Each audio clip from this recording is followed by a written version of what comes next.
자, 오늘도 대표님들과 함께 인사 나누겠습니다. 참 잘 오셨습니다. 은혜 받읍시다.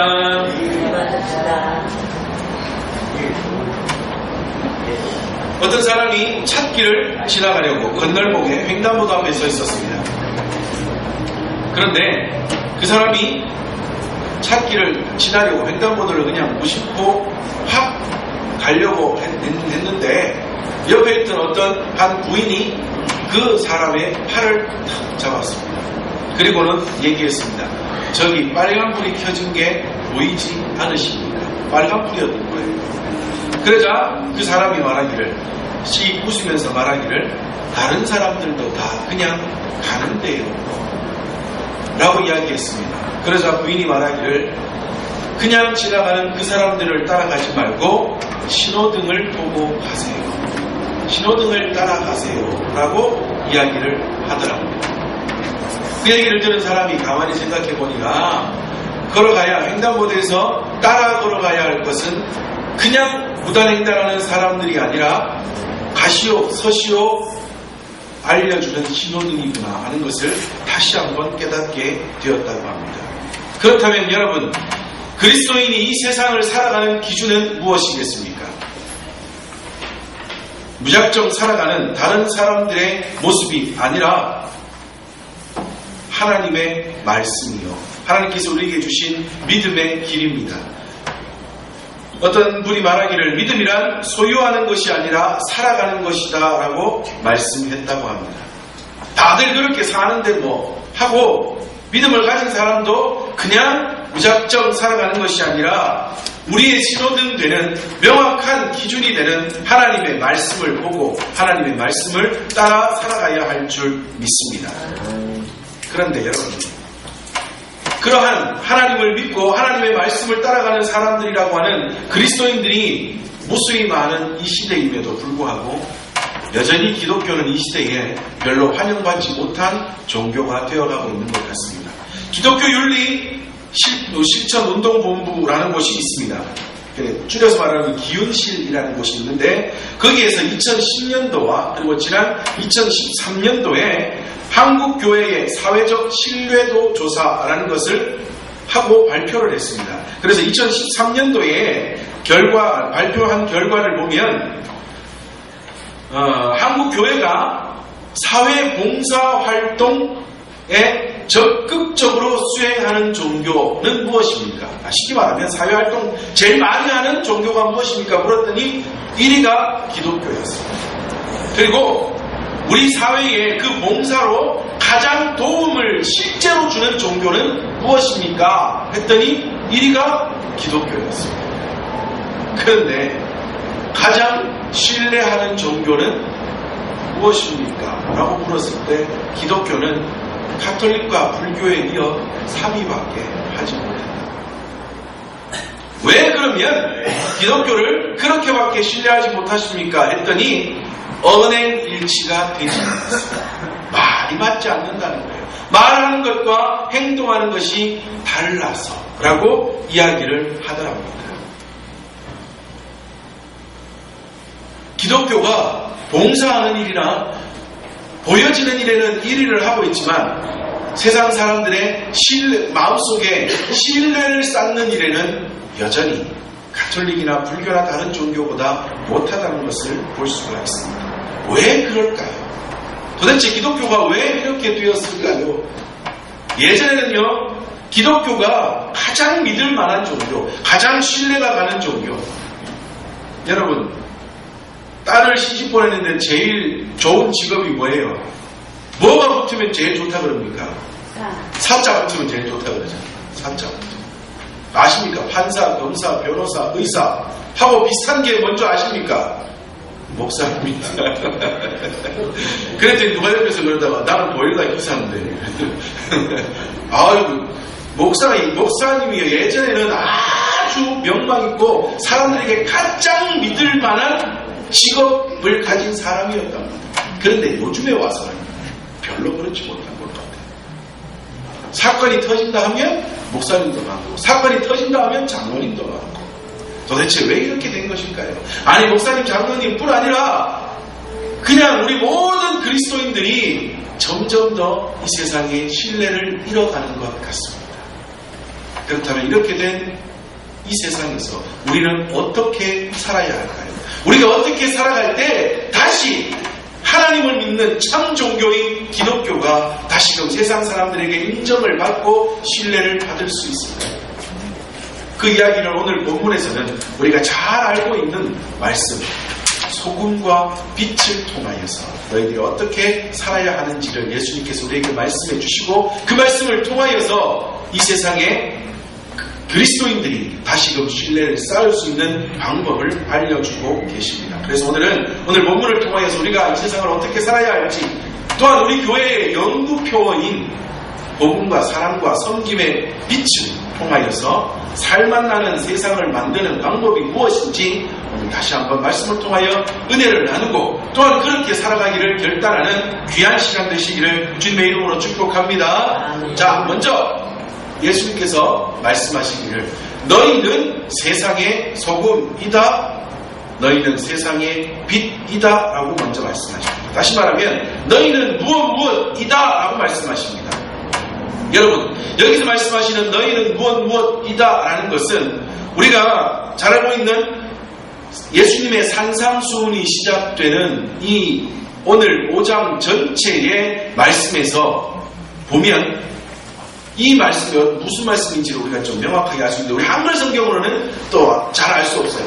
이게 히브리어 원어로 보면요, 5장 1절에서부터 팔복에 대한 이야기를 말씀해 가실 때에는 심령이 가난한 자는 복이 있나니 천국이 저희 것이며 라고 말할 때, 심령이 가난한 자라고 말할 때 이 가난한 자는요 3인칭, 쉽게 말하면 심령이 가난한 그 어떤 모든 사람들은 이라고 말하고 있습니다. 그러니까 그 사람들은, 그러니까 3인칭으로 이야기한다고요. 그 사람들은 3인칭 복수로 심령이 가난한 그 모든 사람들은 이라고 이야기하며 팔복을 쭉 이야기해 가다가 5장 팔복이 끝난 다음에 너희들이 박해를 당하게 되거든, 나 예수를 믿는 것으로 인하여 너희들이 박해를 당하게 되거든 이라고 하는 그 부분부터 시작해서 갑자기 2인칭으로 바뀌어요. 복 있는 이 복에 대한 말씀을 듣는 모든 사람들이라는 인칭에서 갑자기 너희들이라고 바뀐다. 복음을 듣는 모든 사람들이 라고 이야기하던 이것이 이제는 그 복음을 듣고 예수를 믿는 너희들이 라고 말하는 거죠. 예수 믿는 그것으로 인하여 박해를 당한다 할지라도 기뻐하고 즐거워하라. 왜냐하면 그것으로 인하여 너희들이 복을 받을 것이다. 예수님께서 말씀하신 다음에 바로 오늘 본문이 나타나는데, 그러한 너희들은 이미 소금이다, 이미 빛이다 말씀하고 있습니다. 야, 너희들이 이제 나 예수를 믿을 것이니 너희들 내 말 잘 듣고 앞으로 살아갈 때 소금이 되거래, 빛이 되거래, 소금이 돼야 된대, 빛이 돼야 된대 라고 말씀하시는 것이 아니라, 예수님을 믿어 구원받는 그 순간, 예수 그리스도가 너희들의 주인이 되는 그 순간, 나 예수 그리스도를 믿고 따라 제자가 되기로 작정한 그 순간 이미 뭐라고요? 소금이다, 이미 빛이다 라고 말씀하십니다. 여러분, 이게 굉장히 중요합니다. 우리는요 하나님을 믿으면서도 정말 확신 있는 삶, 승리하는 삶을 살지 못하는 여러 가지 요인 중에 하나가 무엇인가 하면 예수님 믿고 무엇이 되어야 된다고 생각합니다. 예수님 믿고 신앙 좋아져야 하고, 예수님 믿고 무언가 되어야 하고, 앞으로 무언가 내가 되어가야 한다고 생각을 해요.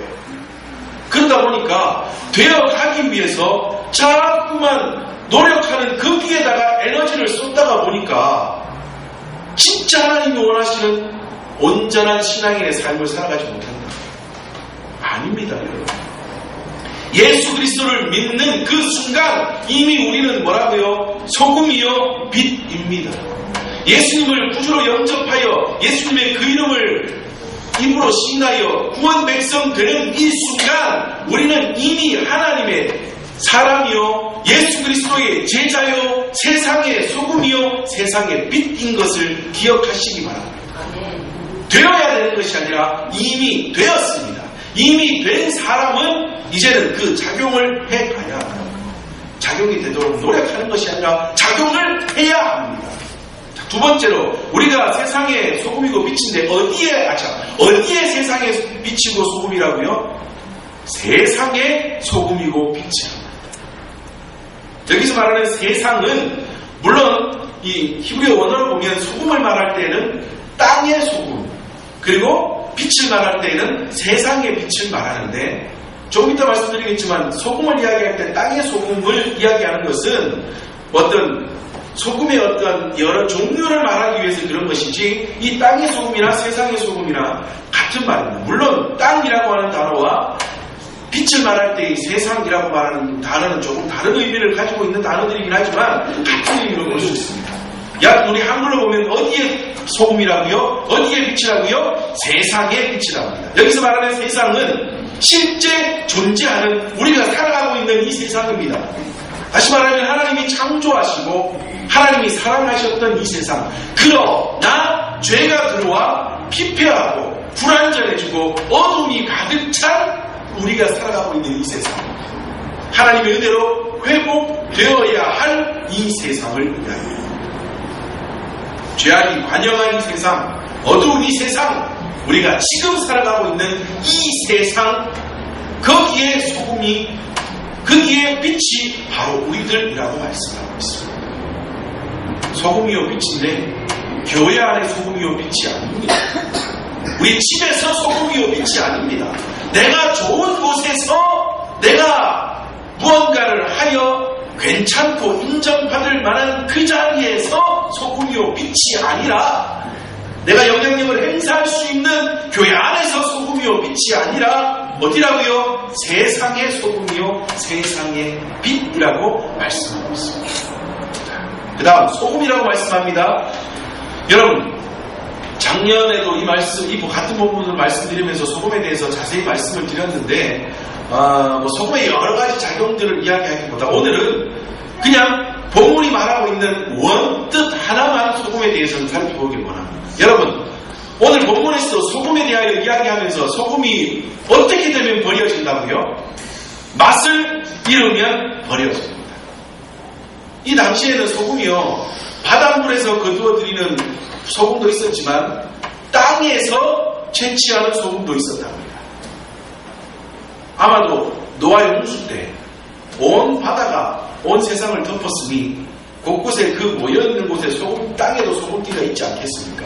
그곳에서 소금을 거두어내는데 여러분 바닷물에서 채취한 소금과 땅에서 채취한 소금 중에 불순물이 어디에 더 많겠어요? 땅에서 채취한 소금에 불순물이 더 많아요. 그래서 이것은 보관하기가 힘들었다. 조금만 보관을 잘못해도 어떻게 되냐면 소금기가 싹 빠져버려요. 신기한 것은요. 어디에 옛날에도 무슨 포대나 그릇이 있었겠죠. 거기에 소금을 담아놨는데 모양은 그대로인데 소금 맛이 하나도 안 나요. 짠맛이 다 날아가 버리고 없대요. 그러면 어떻게 된다고요?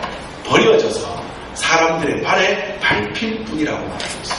자, 여기서 말한다면 그러면 소금은 뭐를 해야 안 버려진다고요? 맛을 내야 안 버려집니다. 짠 맛을 내야 버려지지 않습니다. 소금은 맛을 내야 소금이 방부제 역할도 하고 치료제 역할도 하고 성경에도 나와 있긴 있습니다. 그렇지만 오늘 본문에 더욱더 집중하여 본다면 단 하나 뭐 해야 한다고요? 소금은 맛을 내야 한다는 것입니다. 맛을 내지 못하면 소금은 버려집니다. 예수님께서 우리를 세상의 소금이라고 말씀하고 있습니다. 그렇다면 우리는 뭐 해야 돼요? 우리도 맛을 내야 합니다. 맛을 내야 합니다. 우리도 그리스도인의 삶의 맛을 내야 하고 이 세상을 살아가는 좋은 삶의 맛을 내는 자가 되어야 합니다. 맛을 내지 못하면 우리도 버려집니다. 그리스도인으로서 맛을 내지 못하면 우리도 버려져 저 바깥 어두운 데서 슬피 울며 이를 가는 아주 비참한 결말을 맞이하게 될 것입니다. 자, 그렇다면 그리스도인으로 맛을 낸다는 것은 어떠한 것일까요? 예수님께서는 이어서 빛에 대하여 말씀해 주고 있습니다. 자, 너희는 세상의 빛이라고 말씀하고 있습니다. 여러분, 빛이라는 표현은 원래 우리 사람들에게 쓰는 표현이 아닙니다. 하나님이 하나님에 대하여 또는 예수님에 대하여 빛이라고 쓰시고 있습니다. 시편 104편 2절에 주께서 옷을 입은 같이 빛을 입으시며 라고 말씀하고 있고, 요한복음 1장 4절에 그 안에 생명이 있었으니 이 생명은 사람들의 빛이라.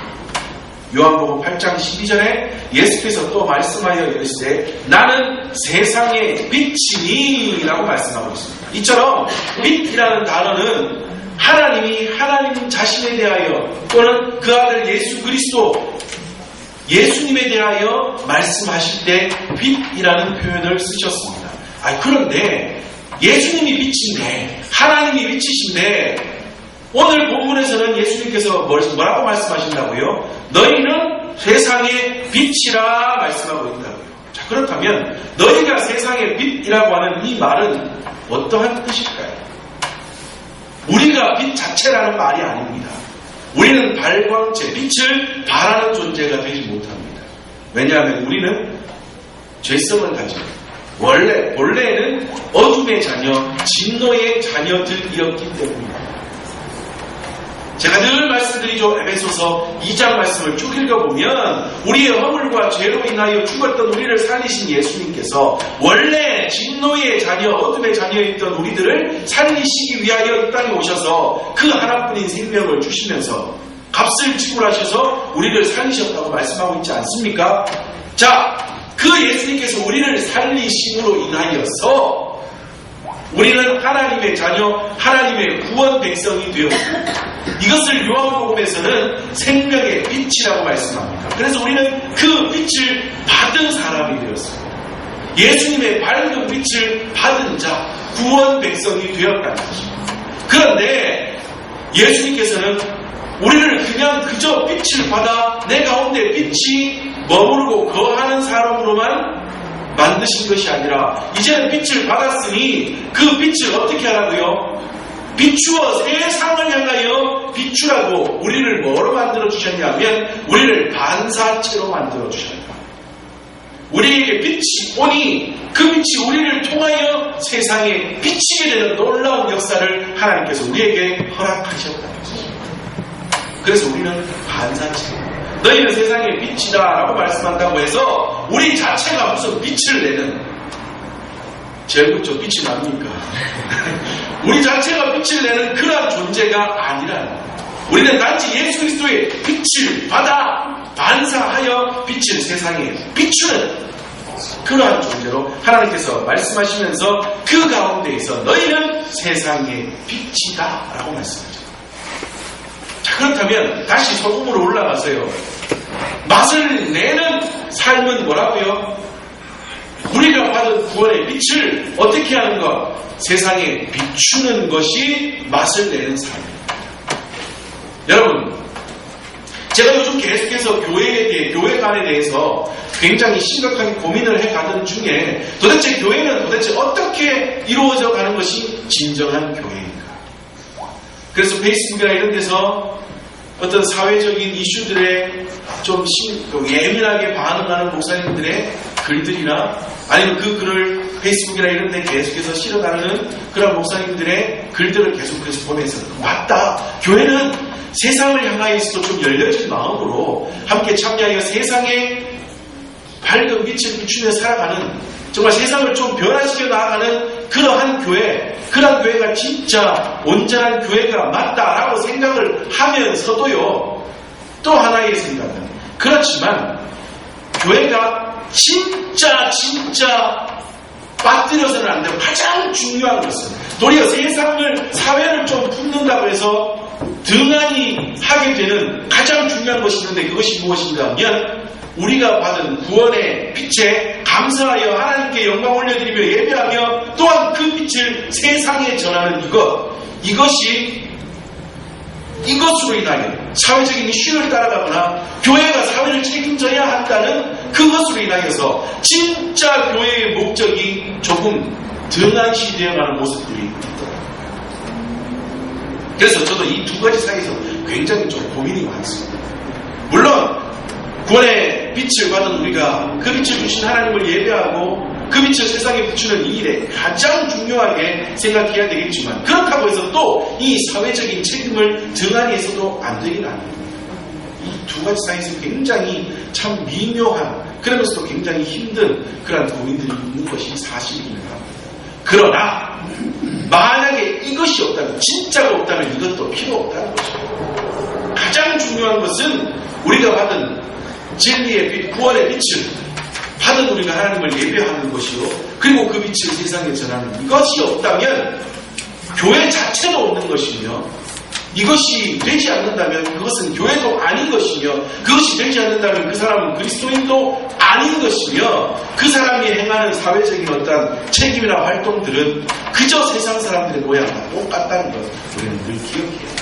가장 중요한 것은 그 빛을 받고 비추는 것입니다. 이것이 1번 맛을 내는 삶입니다. 1번 맛을 내는 삶. 이것이 배워야 합니다. 이것이 가장 중요한 것입니다. 또 하나, 우리가 나중에 오늘 본문의 제일 마지막에서 말씀하고 있는 것처럼 마땅히 행할 길을 행하는, 그것을 인하여 또한 세상에 맛을 내는 자가 되어야 합니다. 여러분, 요즘 이 세상에 마땅히 행할 것이 마땅히 행해지는 세상입니까? 맞는 것이 맞는 세상입니까? 참 애매해요. 너무너무 애매합니다.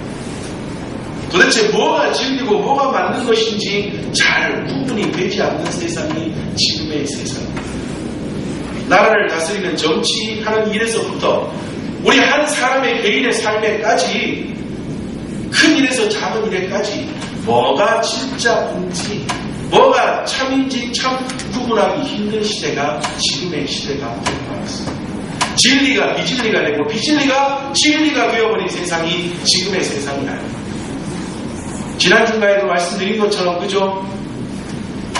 그리스도인이 운영하는 한 기업이 단지 세상에, 나라에 세금 잘 내기 위해서, 단지 사람들에게 좋은 명망을 얻기 위해서, 우리는 기독교 기업이라는 그 소리를 듣기 위해서 직원들을 아주 힘든 일에 내몰고, 그리고 남이 이루어놓은 그 일을 훔쳐다가 자기 일로 삼아 회사 잘 되게 만들어버립니다. 그러면서 계속해서 말하기는 우리는 기독교 기업이라고, 우리는 모든 직원들이 모여 예배드리는 기업이고, 우리는 나라에 가장 많은 정직한 세금을 내는 기업이라고. 근데 이게 맞는 이게 맞는 거죠. 이게 정직한 것입니다.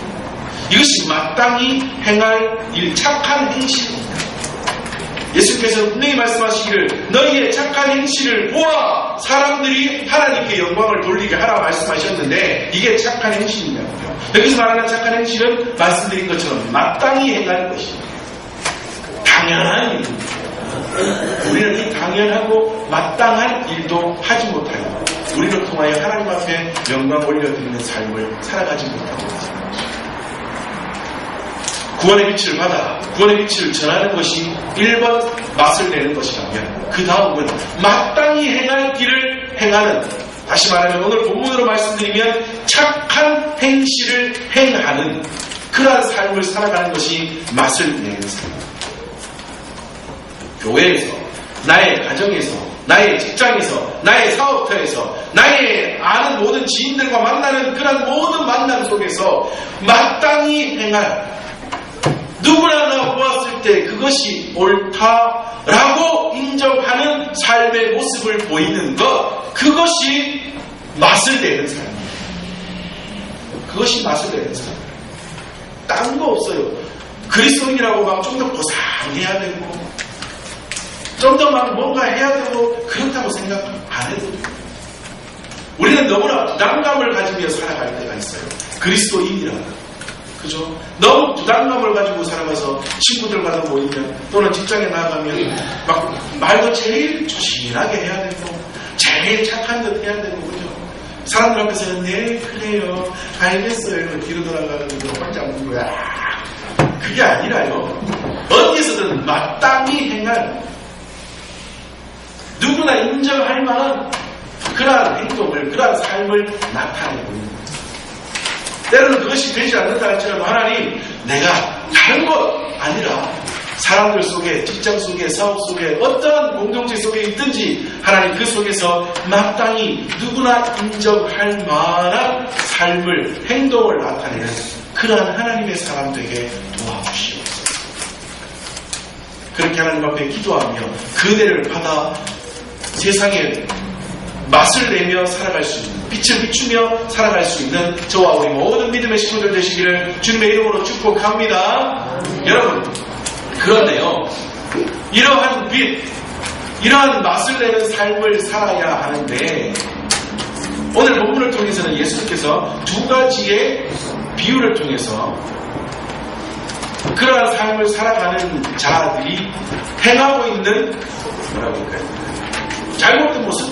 아니 그러니까 쉽게 얘기하면 그러한 자들이 살아갈 때 나타내어야 하는 삶의 모습을 두 가지 비유를 통해서 우리에게 말씀해 주고 있습니다. 첫 번째는 산 위의 동네 그리고 두 번째는 등경 위의 등불을 통하여 말씀해 주고 있습니다. 첫 번째는 산 위의 동네라 해서를 통해서 말씀해 주고 계시는데 오늘 본문을 보니까요 너희는 세상의 빛이라 산 위의 동네가 숨겨지지 못할 것이요 라고 말씀하는데 우리가 한국의 성경으로 읽으니까 이것이 잘 이해가 되지 않죠. 너희는 세상의 빛이라 그리고 갑자기 왜 산 위의 동네가 숨겨지지 못할 것이라는 말씀이 나오고 있을까요? 여기서 말하는 산 위의 동네는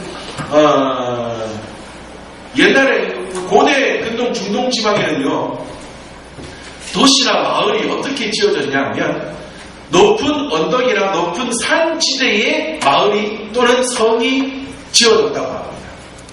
그런데 이 마을이나 성을 차지하기 위해서 다른 마을이나 성의 사람들이 쳐들어와요. 그러면 이 사람들이 이 성과 싸워서 이기잖아요.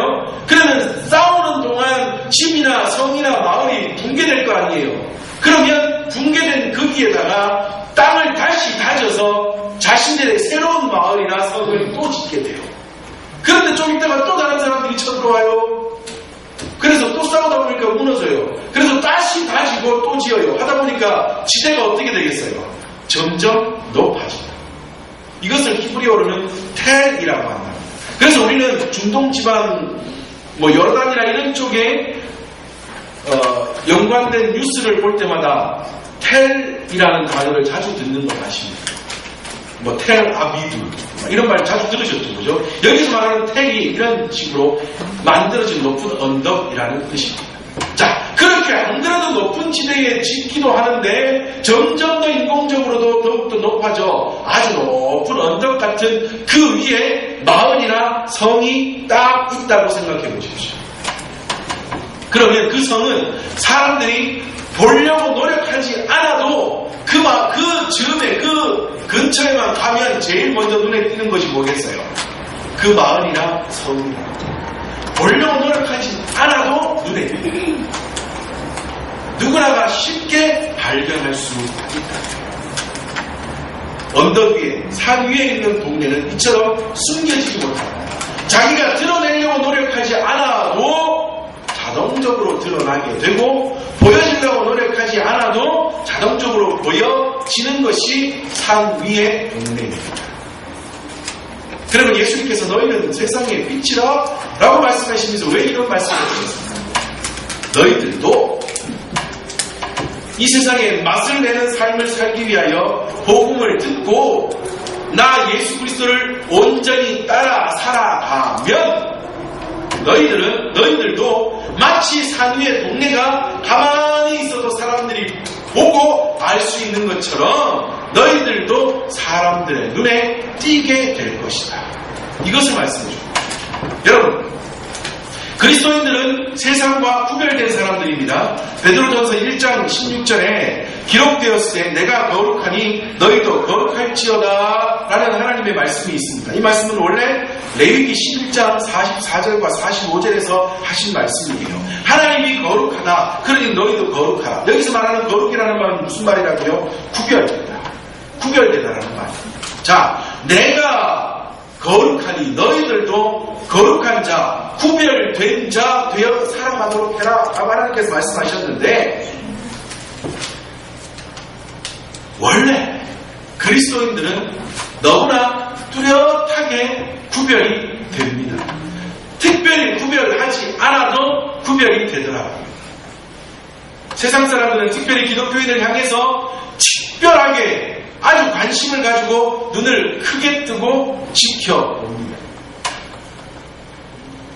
특히나 그리스도인들이, 하나님을 믿는 하나님의 사람들이 어떤 잘못을 하면 크게 관심을 가집니다. 어떤 목사님이 책에다 이런 말씀을 하셨더라고요. 어떤 사람이 좀 잘못을 했는데 신문에 기사가 났는데, 다른 사람들은, 일반 사람들이 잘못을 하면 김개똥, 누구 무슨 범죄를 저지른 김개똥이라고 하면 관로를 치고 나이, 직업 또는 사는 동네, 그런 것들을 기록할 건데, 아니 어떤 사람은 보니 김개똥 해놓고 관로 해놓고는 나이 쓰고는 옆에다가 장로 이렇게 써놨더래요. 그걸 딱 보는 순간, 그렇구나. 세상 사람들은 특별하게 그리스도인들에게, 기독교인들에게 관심도 많을 뿐 아니라 정말 눈을 크게 뜨고 지켜보고 있구나. 물론 그 기사를 쓴 기자는 기독교에 대한 어떤 반대적인 감정, 안티 기독교인이라서 꼭 굳이 그렇게 장로라는 것을 쓰기도 했겠지만, 그 목사님은 그 글을 바라보면서, 그 기사를 보면서, 야, 그렇구나. 기독교인들은 구별되려고 노력하지 않아도 자동으로 구별되는구나. 세상 사람들이 자기들이 기독교인들을 알아서 구별해내는구나. 그것을 알게 되셨다. 그것을 딱 기억하면서, 야, 그렇구나. 우리 그리스도인들은 내가 그리스도인이라 나를 봐라. 내가 그리스도인이다. 내 삶을 따라서 어떻게 해라. 라고 외치지 않아도 세상 사람들이 알아서 그를 구별하여 그리스도인들을 쳐다보고 옳은지 안 옳은지를 그들이 판별하고 따를지 따르지 않을지를 그들이 판별하며 살아가는구나 하는 것을 그 목사님이 알게 되셨다. 여러분, 이처럼 그리스도인의 삶은 드러내려고 노력하지 않아도 자동적으로 드러납니다. 구별을 하려고 노력하지 않아도 자동적으로 구별됩니다. 그렇다면 우리는 어떻게 살아야 할까요? 아니, 이렇게 세상이 우리를 알아서 구별하는 이 세상 속에서 우리는 맛을 내고 살아야 한다는데, 그러면 어떻게 살아가야 하는 것일까요? 세상이 우리를 구별했으면 우리는 세상을 따라가는 것이 아니라 교회가 교회다운, 그리스도인이 그리스도인다운 삶을 살아가면 되는 것입니다. 여러분, 세상 사람들이 왜 그리스도인들을 전애들이 알아서 구별해서 선긋고 눈을 크게 뜨고 지켜보는지 아십니까? 기대감이 있어서 그래요. 기대감이 있어서. 저들은 뭔가가 다르겠지라는 생각을 하고 있기 때문입니다. 보니까요, 자기들은 무서워하는 것을 저 사람들은 안 무서워해요. 자신들은 안 무서워하는 것을 저 사람들은 무서워해요. 뭔가가 다르더라고요. 제가 말씀드렸죠. 제가 전에 사역하던 교회에서 무당이 진짜 교회 우리 한 4분의 1만한 방에 차려놓은 침당을 쫙 있는 거예요. 전 진짜 그것도 봤어요. 무당이 들고 다니는 뭐라 그래요? 장대에다가 칼 이렇게 달리는 거. 그것도 제가 보고요. 별의별 거 다 봤어요. 이렇게 쫙, 삼면이, 이렇게 뭐라 그래요? 올려놓는, 재물을 올려놓는 제사를 약 그림 있는 그걸 봤는데요. 저는 보니 아무것도 아니고 무슨 이상한 그림 그려놓은 것 같은데, 그것을 치워달라고 부탁한 분은 근처에도 못 오더라고요. 근처에도 못 와요. 무섭다고 저 딴방에서 문 꼭 걸어 잠그고 발발발발 떨고. 근데 저하고 같이 간 전사님하고 권사님들은 아무것도 아니잖아요. 뚝딱 해가지고 다 부셔가지고 내려와서 차에 실었더니 정말 1톤 트럭에 한 차가 돼요. 한 차가. 근데 싹 갖다 버렸어요. 우리는 안 무섭잖아요. 근데 그 사람들이 무서워요. 그러니까 세상 사람들이 그렇게 본다는 거예요. 우리는 무서운데 저들은 안 무섭고, 우리는 안 무서운데 저들은 무서워하고, 우리는 아니라고 생각하고 이렇게 사는 것이 맞다라고 생각하는데 저들은 뭔가 다르게 살아가니 우리를 바라보면서 좀 기대감을 가지기에 그들은 선을 긋고 특별히 구별하여 우리를 쳐다보고 있는 것입니다. 그러므로 우리는 어떻게 해야 되느냐? 다운 모습을 가져요. 교회는 교회다운 모습, 그리스도인은 그리스도인다운 모습. 이것이 마지막 절에 가면 뭐라고요? 착한 행실이다. 마땅히 행할 길, 맛을 내는 또 다른 삶의 모습. 근데 요즘 어떻습니까? 교회가 점점 더 이상해져 가잖아요. 교회가 세상을 닮아가려고 해요. 그리스도인들이 세상 사람들을 닮아가려고 한다고. 저는 요즘 계속해서 그렇게 생각하고 특별히 이 말씀을 준비하면서 그렇게 하나님 앞에 결단했습니다.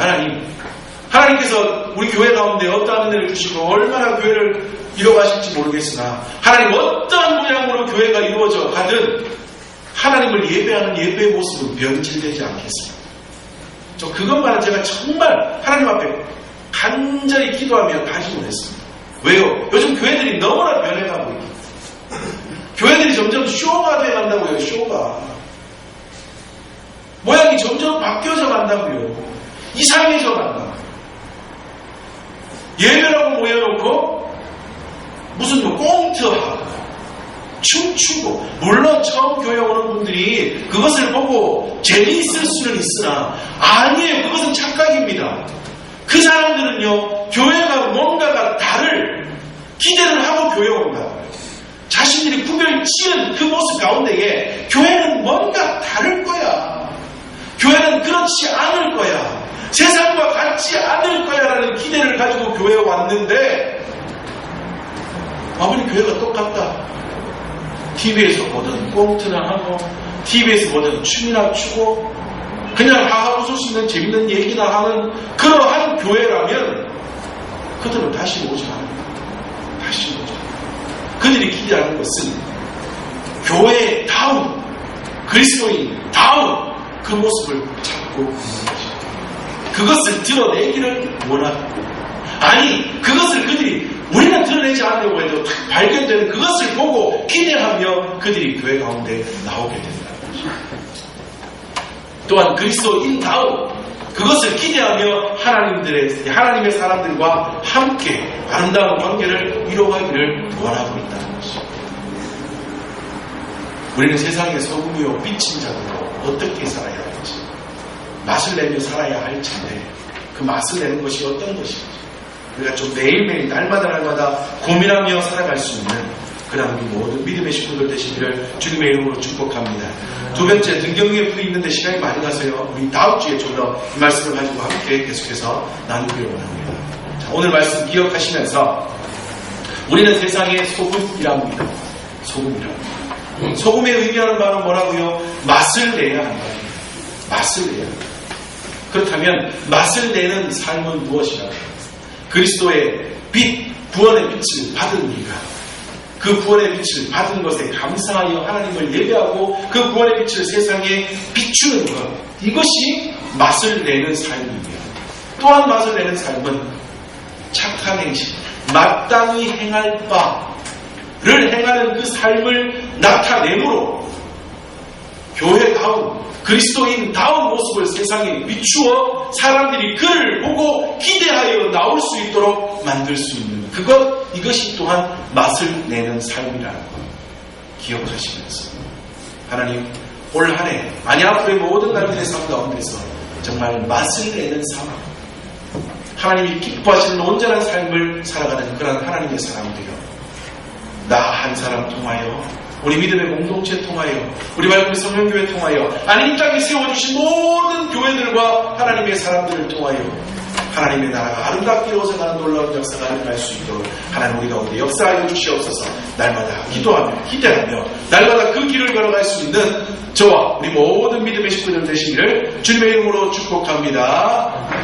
시간 함께 기도합시다. 하나님, 성으로 빛으로